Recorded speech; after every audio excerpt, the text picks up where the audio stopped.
Hello students, welcome to the next lecture of determinants. In this lecture of determinant, I will explaining you people the various properties of determinant which are helpful for calculating the determinant in an easier manner. In the first video lecture of determinant, I have explained how to calculate the value of a how to calculate the determinant of a scale matrix by expansion method. But you would find that evaluating the determinant always through an expansion method wouldn't be easy. So that's why we must know the properties through which we can calculate the determinant of a scale matrix in an easy manner. Chaliye go through the properties. First property. First property says that determinant of a scale matrix A equals to determinant of its transpose. Determinant of A equals to determinant of A transpose, right? It means what? कि suppose मेरे पास कोई matrix है, मैंने उसका determinant calculate किया और फिर उसके ट्रांसपोज का डिटर्मिनेंट कैलकुलेट किया, दोनों का रिजल्ट सेम रहता है, चेक करके देख सकते हैं.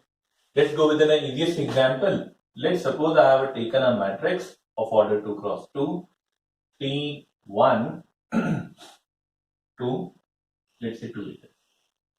So I'm going to evaluate the determinant. So it is 6 minus 2 makes what? 4. चलिए अब ट्रांसपोज लेते हैं. तो first row will become first column, second row will become second column. अब let's go with transpose of determinant of A transpose, that would be 6 minus 2, 4. So hence I hope अब आपको समझ में आ जाएगी प्रॉपर्टी. क्या प्रॉपर्टी थी कि अगर हम ये मैट्रिक्स का डिटर्मिनेंट लें या इसके ट्रांसपोज का, the result would be same. That is your first property. Next property, if Ri interchange with Rj or Ci interchange with Cj. It means if two rows are interchanged or two columns are interchanged, right? Then determinant of the matrix is multiplied with minus 1. Then determinant would be multiplied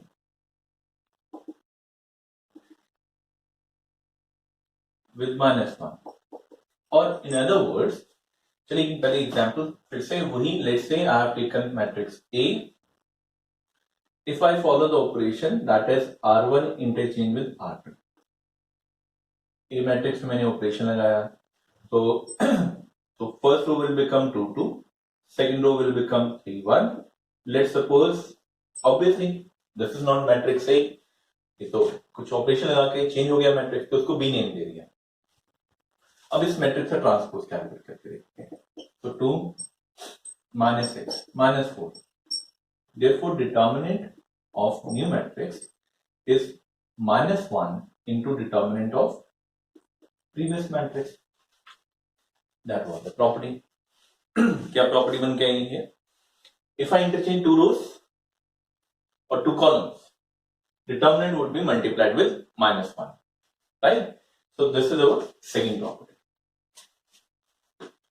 और ये operation आप row wise follow करें या column wise follow करें, दोनों ही cases में effect एक जैसे रहता है, यानी कि दोनों ही केसेस में माइनस 1 से multiply.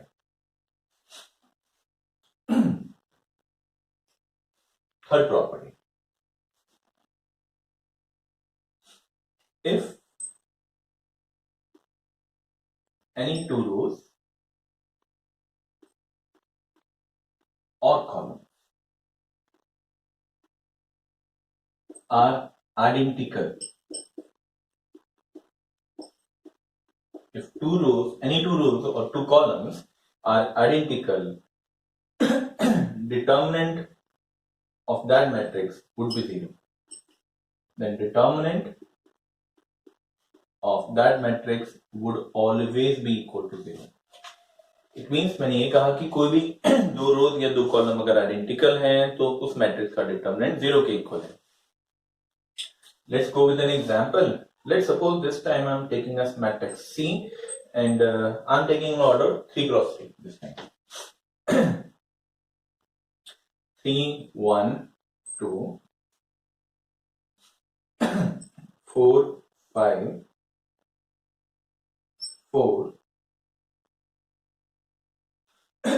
sorry, 3, 1, 3, 4, 5, 4, 6, 2, 6. It is 3, 1, 3, 4, 5, 4, 6, 2, 6. I have taken a matrix. You must be observing over here, in this particular matrix, first column and third column both are identical. First column and third column both are same.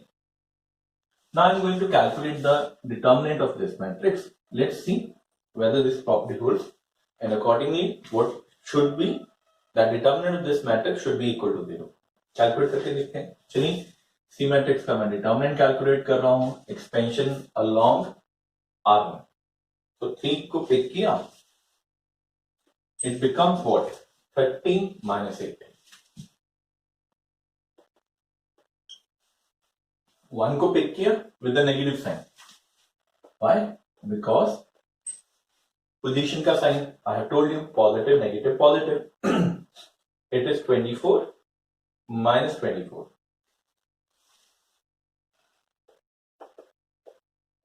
Finally, 3. The position sign क्या होगा? Positive, negative, positive. 8 minus 30. 8 minus 30. So determinant of C comes out to be, it is 3 into 22. ये तो आ गया आपके पास 0. It is 3 into minus 22. So as you can see, 66 minus 66, 0. So therefore the determinant of this matrix comes out to be 0. We have gone through 3 properties. First property क्या थी? Determinant of A equals to determinant of A transpose. First property, right? I hope आपने learn कर ली होगी. Second property मैंने क्या कहा कि if I interchange 2 rows or 2 columns, determinant would be multiplied with -1. जो नया मैट्रिक्स आएगा उसका डिटरमिनेंट क्या हो जाएगा? नेगेटिव टाइम्स हो जाएगा -1 into previous determinant. Third property, if any 2 rows or columns are identical, अगर कोई 2 rows या 2 कॉलम आइडेंटिकल होते हैं, यहाँ पे मैंने क्या किया था एग्जाम्पल में कॉलम्स आइडेंटिकल ले ली थी. कौन सा? First column and third column. तो इन दैट केस ऐसे मैट्रिक्स का determinant would always be equal to 0. आपने चेक किया उस मैट्रिक्स का डिटरमिनेंट किसके इक्वल आया? 0 के इक्वल आया.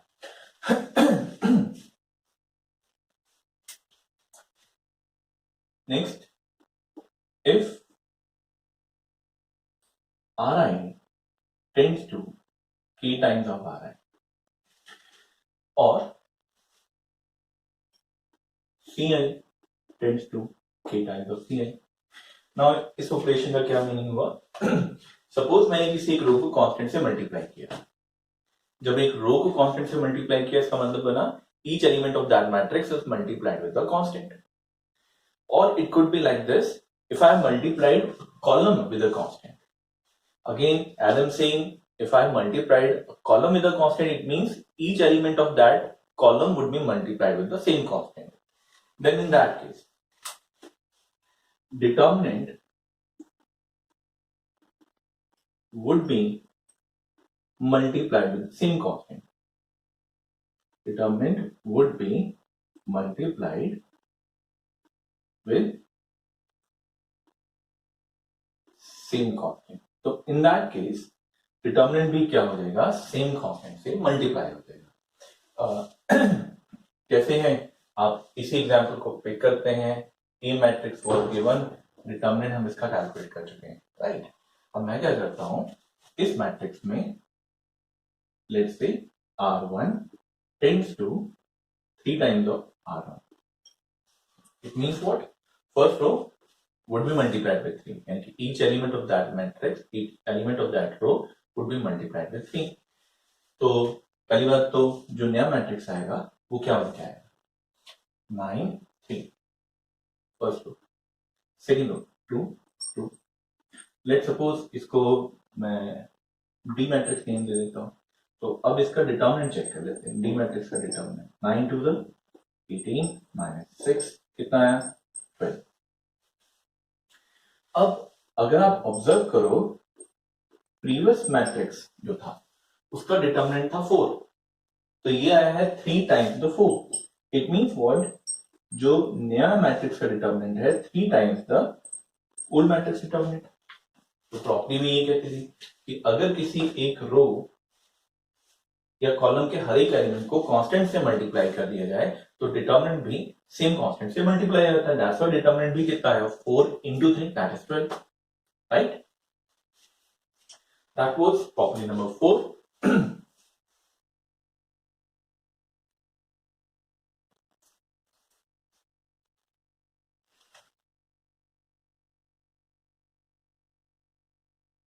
Next property, if each element of a row or column is sum of two elements. If each element of a row or column is sum of two elements, means what?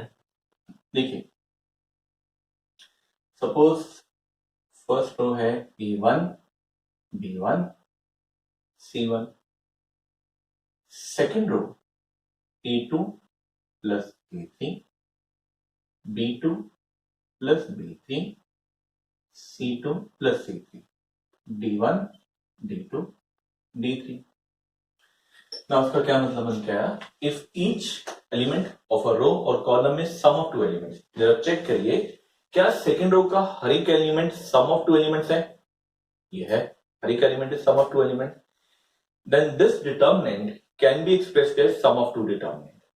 Then this determinant can be expressed as sum of two determinant. तो इस determinant को मैं दो determinant के सम की term में express कर सकता हूं।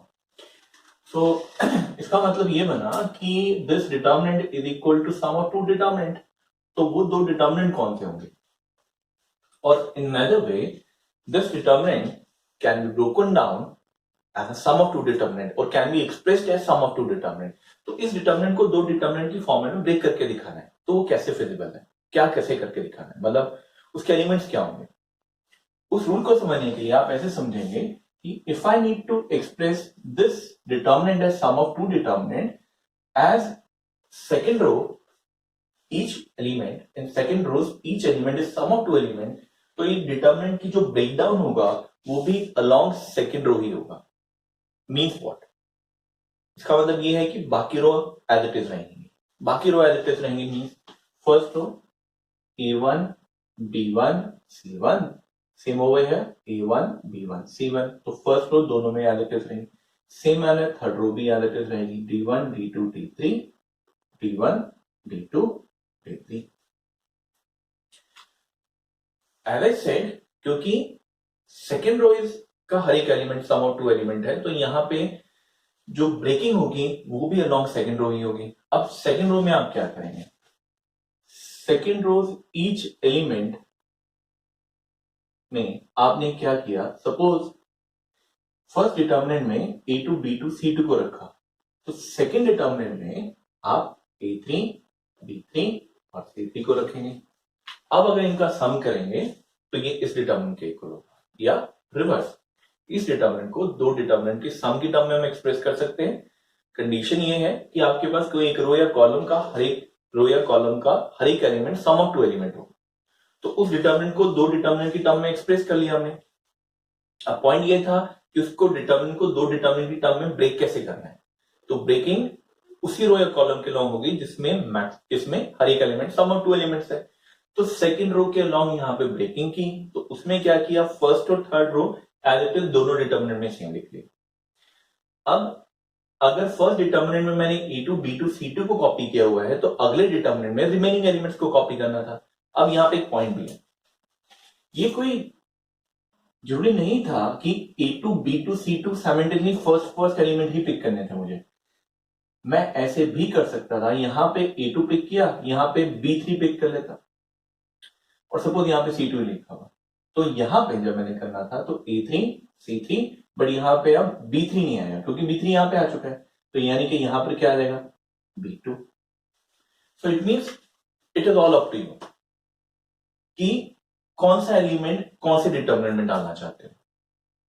पॉइंट ये है कि हम कैसे डिसाइड करेंगे. ऑब्वियस सी बात है, जिसको रखने से क्वेश्चन आसान हो रहा हो, जिसको रखने से सिंप्लीफिकेशन अचीव होती हो, हम उस एलिमेंट को उस डिटर्मिनेंट में रखेंगे, दूसरे एलिमेंट को दूसरे डिटर्मिनेंट में रखेंगे. ओके, कैसे, थोड़ा और एक्सप्लेन करने के लिए मैं एक और एग्जांपल पे आता हूं, देखिएगा please. Suppose if I write down A1 B1 C1 A2 B2 C2 plus D2 over here, D1 over here, E3 B3 C3 plus D3. अब एक मिनट जरा फिर से इसको समझने की कोशिश करें. इस डिटर्मिनेंट में भी हर एक element sum of two determinant है. कौन सा एलिमेंट, सॉरी, हर एक एलिमेंट थर्ड रो कॉलम का हर एक element sum of two determinant है, सम ऑफ टू एलिमेंट्स है. तो इट मींस व्हाट, इस डिटर्मिनेंट को भी मैं दो डिटर्मिनेंट के सम की टर्म में एक्सप्रेस कर सकता हूं. बट दिस टाइम जो ब्रेकिंग होगी वो किसके लॉन्ग होगी, ऑब्वियसली दिस टाइम जो ब्रेकिंग होगी वो थर्ड कॉलम के लॉन्ग होगी.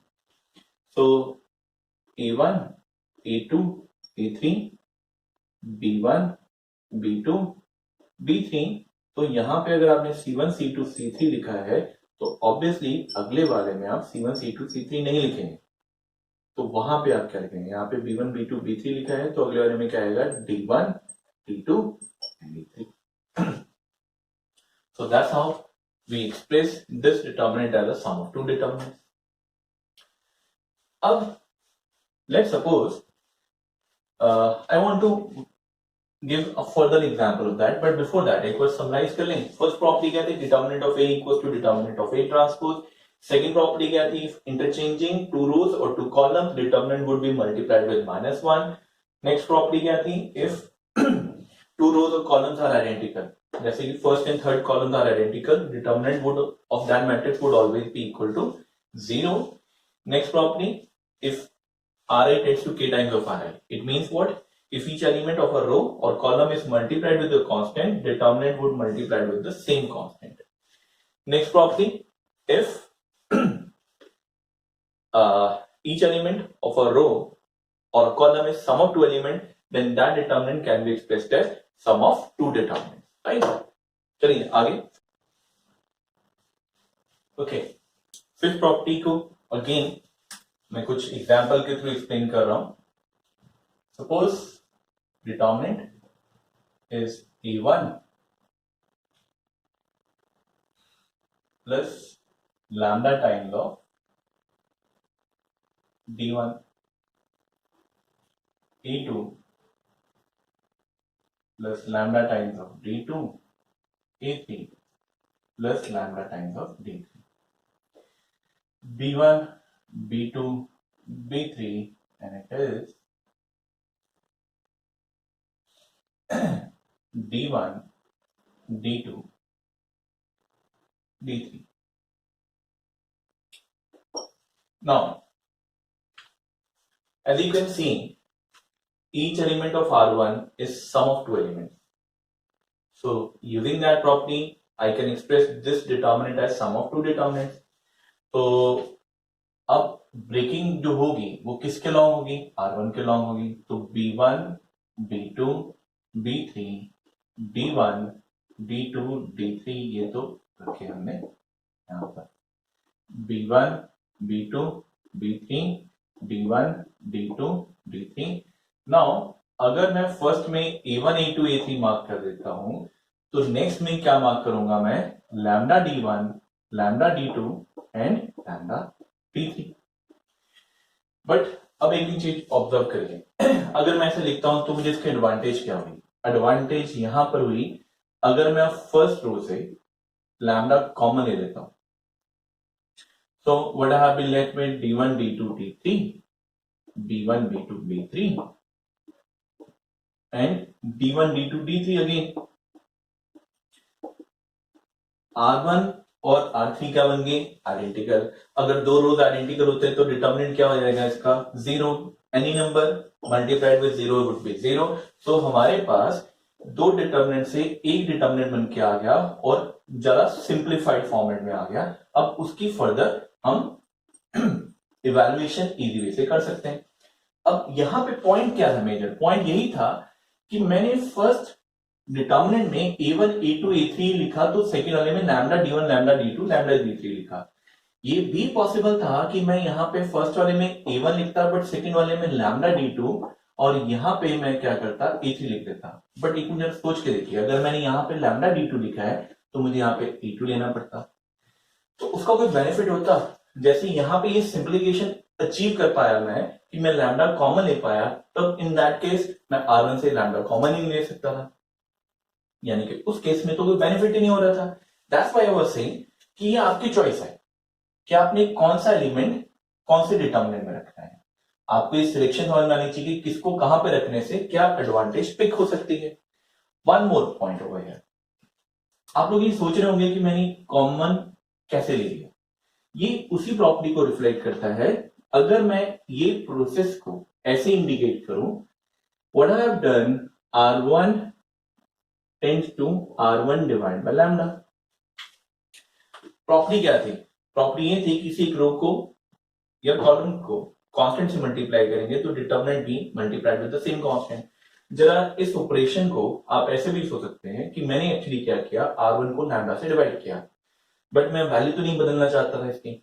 अब आपको ये प्रॉपर्टी याद रखनी है कि अगर रो या कॉलम को कांस्टेंट से मल्टीप्लाई करते हैं तो डिटर्मिनेंट भी तो सेम कांस्टेंट या से मल्टीप्लाई डिवाइड हो जाता है। तो अगर मैंने यहाँ पे लैम्डा से डिवाइड किया फर्स्ट रो को to maintain the same value, what I need to do, lambda से यहाँ पे डिवाइड किया तो बाहर क्या करना पड़ेगा, मल्टीप्लाई, कंपनसेटरी, क्योंकि अदरवाइज डिटर्मिनेंट भी लैम्डा से मल्टीप्लाई हो गया और हम उसकी वैल्यू तो नहीं बदलना चाहते। तो दैट्स व्हाई हमने इसको ऐसे हैंडल कर लिया।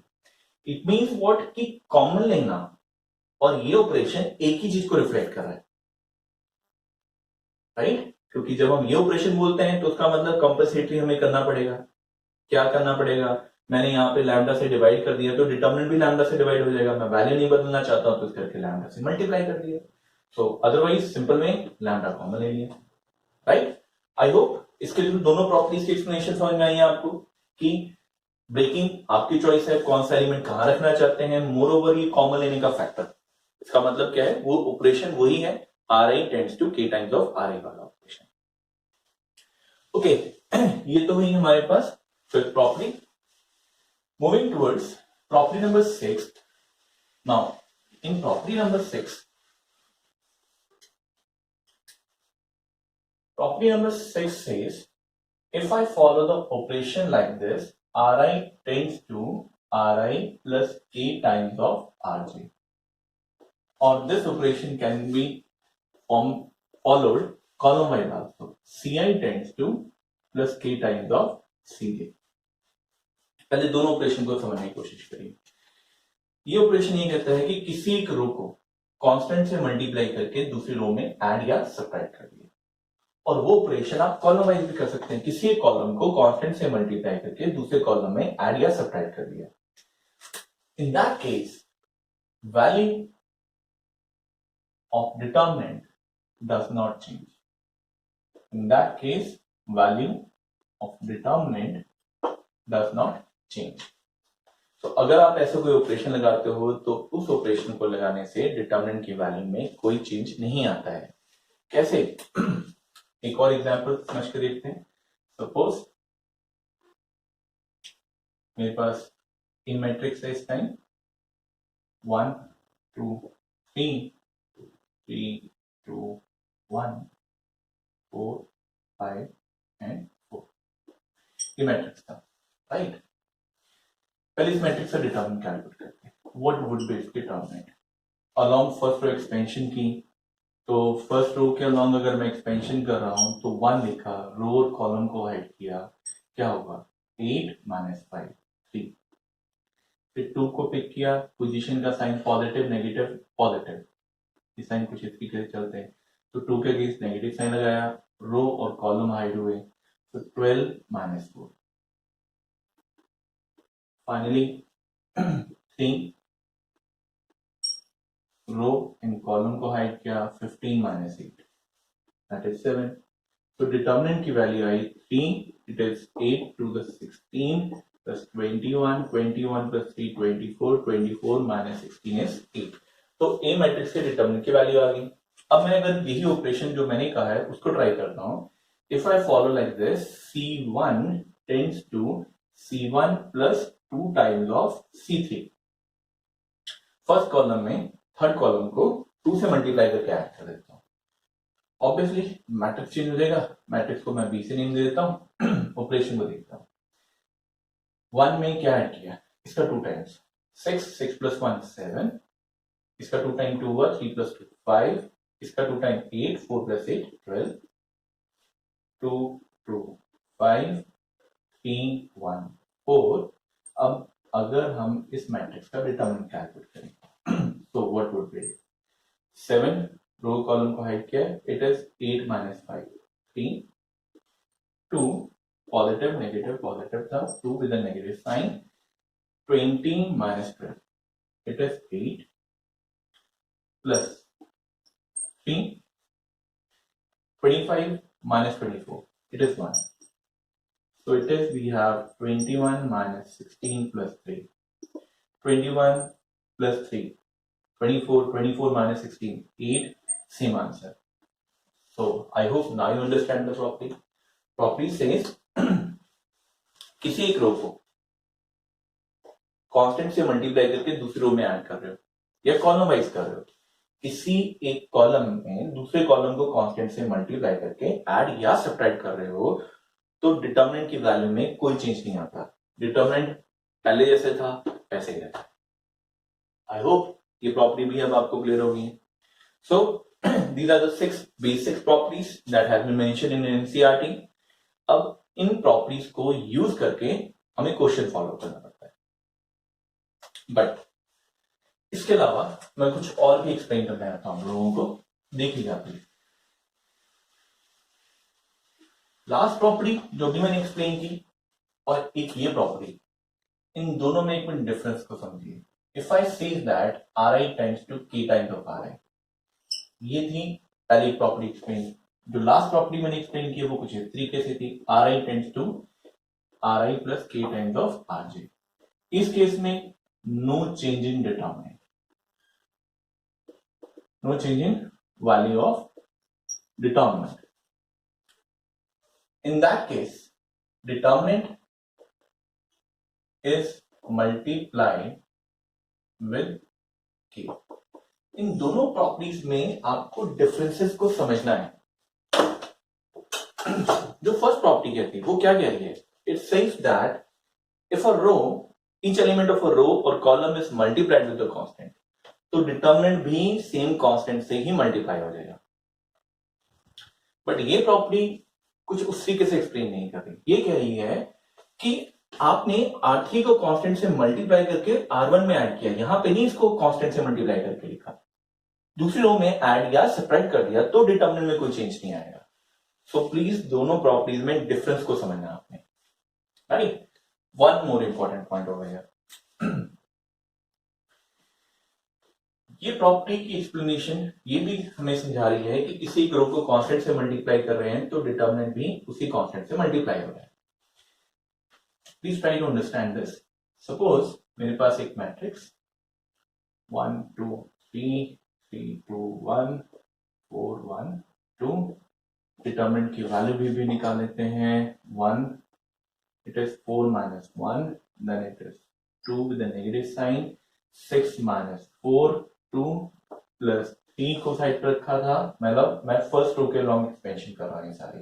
3 minus 8 minus 5, तो ये कितना आया 3 minus 4 minus 15, so it is minus 16, 3 minus 19 is minus 16। अब देखिए जरा, सपोज इफ आई से 2 times of a, नाउ पहले तो आपने ये समझना है कि a क्या है, यहां पे मैट्रिक्स है कि डिटरमिनेंट है, ये मैट्रिक्स है। और प्रॉपर्टी मैट्रिक्स के टर्म में हमने क्या समझी थी? 2 times of A means what? Every element would be multiplied with 2. So it means ये कितना है? 2, 4, 6, 6, 4, 2, 8, 2, 4. Okay. Now please observe. अगर आप ऑब्जर्व ये करें यहाँ पे कि R1 भी 2 से मल्टीप्लाई हुई, R2 भी 2 से मल्टीप्लाई हुई, R3 भी 2 से मल्टीप्लाई हुई। अब मैं इसकी डिटर्मिनेंट की वैल्यू निकालने वाला हूं। It means what? 2A का मैं डिटर्मिनेंट कैलकुलेट करने वाला हूं।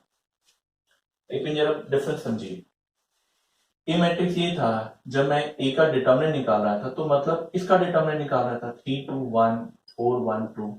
अब मैं 2 टाइम्स ऑफ ए का डिटर्मिनेंट निकाल रहा हूं तो इसका एक्चुअली मतलब क्या बना, उसको समझने के लिए पहले भी सोचिए ए और 2A मैट्रिक्स में क्या डिफरेंस हुआ।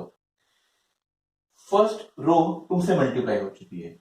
अब मैंने ये प्रॉपर्टी बताई थी, अगर कोई रो कांस्टेंट से मल्टीप्लाई होती तो डिटरमिनेंट भी कांस्टेंट से मल्टीप्लाई होगा। यानी कि अगर फर्स्ट रो ही सिर्फ 2 से मल्टीप्लाई है तो डिटरमिनेंट सिर्फ 2 से मल्टीप्लाई हो जाएगा। बट अगर आप चेक करें कि सेकंड रो भी तो 2 से मल्टीप्लाई हुई तो डिटरमिनेंट भी क्या हो जाएगा? एक और 2 से मल्टीप्लाई हो जाएगा। थर्ड रो भी तो 2 से मल्टीप्लाई होती है तो डिटरमिनेंट कितने से मल्टीप्लाई होगा? 2⁻³ से मल्टीप्लाई हो जाएगा। It means its answer would have been 2⁻³ into determinant of A. आप क्रॉस चेक कर सकते हैं, your answer would be like this, 8 into -16. So what is the point over here? Point ये है कि अगर किसी कांस्टेंट को मैट्रिक्स से मल्टीप्लाई करते हैं और मैट्रिक्स मान लेते हैं यहाँ पे 3 ऑर्डर 3 का था, तो कांस्टेंट को किसी मैट्रिक्स से मल्टीप्लाई किया तो डिटरमिनेंट में क्या चेंज हुआ? तो डिटरमिनेंट की वैल्यू में क्या चेंज हुआ? अगर आप ऑब्जर्व करें, फर्स्ट रो 2 से मल्टीप्लाई हुई तो यानी कि डिटरमिनेंट 2⁻1 से मल्टीप्लाई हुआ सिंगल टाइम। बट क्योंकि सेकंड रो भी मल्टीप्लाई हुई है 2 से तो एक बार फिर से 2 से मल्टीप्लाई हो गया। क्योंकि थर्ड रो भी हुई है तो एक बार और 2 से मल्टीप्लाई हो गया। इट मींस डिटरमिनेंट क्या बन के आया था? 2⁻³ इनटू डिटरमिनेंट ऑफ ए। 3 क्यों आया? क्योंकि 3 रोज होते हैं। तो लॉजिक ये कहता है कि इसी तरीके से अगर किसी मैट्रिक्स में n रोज है, स्केयर मैट्रिक्स है n रोज का, तो अगर उस केस में क्या होगा? उस केस में क्या होगा? क्योंकि R1 भी मल्टीप्लाई हुई, R2 भी मल्टीप्लाई हुई, R3 भी हुई, इसी तरीके से nth रो भी हुई, तो k कितनी टाइम्स आएगा? n times of determinant of A. So this is another property derived from this property. ये प्रॉपर्टी आपको याद रखनी है। क्या प्रॉपर्टी बन के आई? किसी मैट्रिक्स को कांस्टेंट से मल्टीप्लाई करते हैं मैट्रिक्स को, तो उसका डिटरमिनेंट जो आएगा it would be what? k power n into determinant of A. इसमें n क्या है? Order of that matrix, right? So these were all properties. Let's go with the examples now. Okay, चलिए let's go with an examples. Using properties and without expansion, prove that determinant equals to 0. It has been specified. I have taken these questions from NCERT, right? Exercise 4.2. Over there, it has been mentioned using properties without expansion. It means expansion तो आपको करनी ही नहीं है, आपको properties को use करते हुए you need to prove that determinant equals to 0. The first question. Point is this, पहले आप ऐसे सोच के देखिए, determinant equal to 0 कब आता है? जब दो रो या कॉलम आइडेंटिकल हो जाए, राइट? तो दो रोज या कॉलम को आइडेंटिकल प्रूव कर दिया तो डिटरमिनेंट की वैल्यू 0 आ सकती है। अब वो कैसे फेजेबल है? मल्टीपल अप्रोचेज है। अगर आपको प्रॉपर्टी सारी समझ में आ गई तो अप्रोचेज है इसमें मल्टीपल, बट अभी मैं एक अप्रोच के थ्रू समझाता हूं। अगर मैं ऐसे सोचूं, third column is sum of 2 elements, every element is a sum of 2 elements, that means this determinant can be represented as sum of 2 determinant by breaking it column wise. तो column wise break करना है तो बाकी column as it is रहेंगे, x y z a b c। Similarly यहां पे भी x y z a b c। अब as a told in the properties, आपकी चॉइस है कि यहाँ पे अब आप कौन से एलिमेंट लिखने वाले हैं। अब जरा अगेन सोच के देखिए, अगर मैं x b c लिख देता हूं कोई बेनिफिट नहीं है, बट अगर मैं x y z ही पिक करता हूं तो बेनिफिट मुझे समझ में आ रहा है। columns would be identical. Same manner यहाँ पर ABC आ जाएगा. Now अगर आप इसमें समझिए C1 equal to C3, अगर आप इसमें समझिए C2 equal to C3, therefore 0 plus 0 would make it 0. So determinant comes out to be 0. Moving toward question number second. Question number second, in this question I need to prove that again the determinant is equals to 0. So first point over here, should I apply the same property that I have applied in question number 1? Yes, it can be done. But आपको property clear होनी चाहिए. Property ये थी कि suppose अगर मैं column wise break करने की बात करता हूं तो फर्स्ट कॉलम का हर एक एलिमेंट सम ऑफ 2 है, इसमें भी सम ऑफ 2 है, सिमिलरली यहां पर भी है. तो कितने डिटर्मिनेंट बनेंगे? 2? नो, क्योंकि जब आप ब्रेकिंग करोगे तो किसी एक कॉलम वाइज ब्रेकिंग करोगे. सपोज आप फर्स्ट कॉलम वाइज ब्रेकिंग करते हो, जब आप फर्स्ट कॉलम वाइज ब्रेक करोगे तो सेकेंड और थर्ड कॉलम के एलिमेंट तो सम ऑफ 2 एलिमेंट्स ही होंगे, तो उनमें तो सिंगल सिंगल एलिमेंट नहीं बने होंगे, तो उनमें भी ब्रेकिंग करनी पड़ेगी, राइट. जब आपने ऐसे ऐसे कर लिया तो यहां पे सिंगल बना, तो यहां पे तो डबल बना, तो यानी कि इसमें भी ब्रेकिंग होगी. यानी कि इसमें ये वाली प्रॉपर्टी को अप्रोच करना कि सिंगल एलिमेंट क्रिएट करना, ब्रेकिंग वाली प्रॉपर्टी, ये क्वेश्चन को बहुत लेंथी बना देती है. So we will not prefer this property over here. So पहला पॉइंट यहां पर ये भी समझ में आता है कि प्रॉपर्टीज आर हेल्पिंग टूल्स. आपने जबरदस्ती प्रॉपर्टी नहीं लगानी है, तो क्वेश्चन और ही कॉम्प्लिकेटेड हो जाए. सो और क्या है हमारे पास प्रॉपर्टी है, अगर आप इसमें कंसिडर करें, लॉजिकली सोच के देखिए, अगर आप रो वाइज एडिशन कर देते हैं तो क्या होगा? Means what? R1 tends to R1 plus R2 plus R3. First row में तीनों रोज को एडिशन कर देते हैं, तो on left hand side, so what would happen? A से A कैंसिल हो जाएगा, B से B कैंसिल हो जाएगा, C से C कैंसिल हो जाएगा, 0 0 0. B minus C minus A minus B, C minus A minus B minus C. Now ये एक ऑब्वियस सी प्रॉपर्टी है. If each element of a row और column is 0, determinant of that matrix would always be 0. क्यों? सोच के देखिए हम यहां, अगर आप एक्सपेंशन की ऑपरेशन को समझते हैं, 0 के अलावा कुछ भी एक्सपेंशन करोगे, 0 मल्टीप्लाई तो होगा उससे, 0 0 0. So it means what?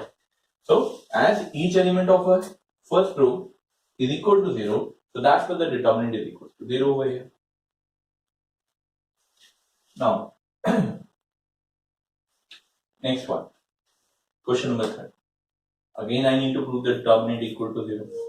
देखिए पिछले दो क्वेश्चन में it was in terms of variable, और वेरिएबल पे क्या ऑपरेशन हो रहे हैं वो हमें दिख रहा था उनमें.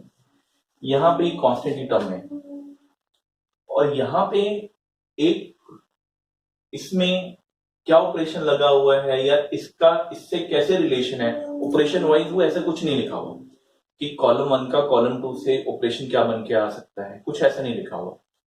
तो ये ऐसे क्वेश्चन जब कांस्टेंट की टर्म में आएंगे तो आपको खुद ही ऑब्जर्व करना पड़ेगा. क्या ऑब्जर्वेशन करनी होती है ऐसे क्वेश्चन में? किसी एक रो का रिलेशन दूसरी रो से करना, या किसी कॉलम का रिलेशन दूसरे कॉलम से करना. वो रिलेशन कैलकुलेशन वाइज अपने आप ही करेंगे आप लोग. जितना आप ऑब्जर्व करेंगे उतना ही आप इन क्वेश्चन को समझ सकते हैं. अब जैसे इन क्वेश्चन में अगर मैं ऑब्जर्व करूं, 7 9 63 प्लस 2 65 होता है, 8 9 72 प्लस 3 75 होता है, 9 9 81 प्लस 5 86 होता है. तो ऑब्जर्वेशन क्या हुई? सेकेंड कॉलम को अगर मैं 9 से मल्टीप्लाई कर रहा हूं और इसमें फर्स्ट कॉलम ऐड कर रहा हूं तो वो सेम बन रहा है. Means what? I am writing it again, C1 tends to C1 plus 9 times of C2. ये ऑब्जर्वेशन के बेसिस पे है. फर्स्ट कॉलम में अगर सेकेंड कॉलम का 9 टाइम ऐड करो, 2 plus 7 9 63, so it means 65. 3 plus 72, 75. 5 plus 81, 86. 7 8 9 65 75 86. So now you can observe first column is same as third column. If first column is equals to third column, therefore delta, that is determinant, would always be equal to 0. Right? So, observations. Determinant के इस type के question कैसे हो रहे हो observation पे, आप कितना ऑब्जर्व कर सकते हो, और एक ही क्वेश्चन को लाने के मल्टीपल मेथड हो सकते हैं.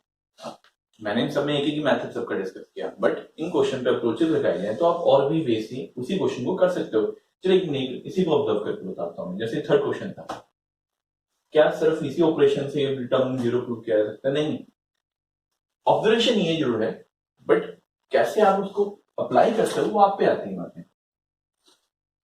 अगर आप ऐसे करते हैं, suppose C3 tends to C3 minus 9 times of C2. First column में तो कोई चेंज नहीं किया, वो as it is. Second column में कोई चेंज नहीं किया. क्या किया है? थर्ड कॉलम में सेकेंड कॉलम का 9 टाइम्स सेपरेट किया. 63 65 माइनस 63 2. 8 times 72 75 minus 72 is 3. इसका 9 टाइम्स कितना हुआ? 81 86 माइनस 81 is 5. नाउ अगर आप ऑब्जर्व करें, फर्स्ट कॉलम और थर्ड कॉलम आइडेंटिकल हैं, therefore delta that is determinant equal to 0. तो अगेन ये सिर्फ ऑब्जर्वेशन, और उसको ऑब्जर्वेशन को कैसे अप्लाई कर रहे हैं, कौन सी प्रॉपर्टीज के थ्रू अप्लाई कर रहे हैं, वो आप पे आते हैं. So I think you can now practice such type of questions of NCERT exercise 4.2. That's it for today.